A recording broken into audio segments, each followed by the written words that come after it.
Proverbs chapter 5, New King James Version. My son, pay attention to my wisdom, lend your ear to my understanding, that you may preserve discretion, and your lips may keep knowledge. For the lips of an immoral woman drip honey, and her mouth is smoother than oil. But in the end, she is bitter as wormwood, sharp as a two-edged sword. Her feet go down to death, her steps lay hold of hell.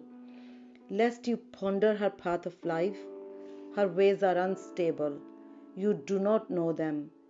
Therefore, hear me now, my children, and do not depart from the words of my mouth.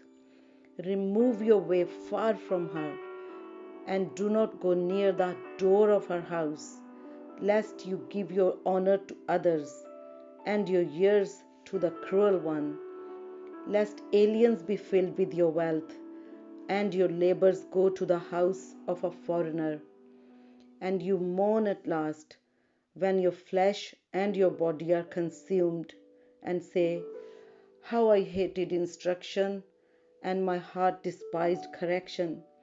I have not obeyed the voice of my teachers, nor inclined my ear to those who instructed me. I was on the verge of total ruin, in the midst of the assembly and congregation. Drink water from your own cistern, and running water from your own well. Should your fountains be dispersed abroad, streams of water in the streets? Let them be only your own, and not for strangers with you. Let your fountain be blessed, and rejoice with the wife of your youth, as a loving deer and a graceful doe. Let her breast satisfy you at all times, and always be enraptured with her love. For why should you, my son, be enraptured by an immoral woman, and be embraced in the arms of a seductress? For the ways of man are before the eyes of the Lord, and he ponders all his paths.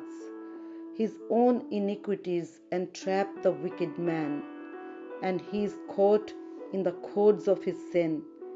He shall die for lack of instruction, and in the greatness of his folly he shall go astray.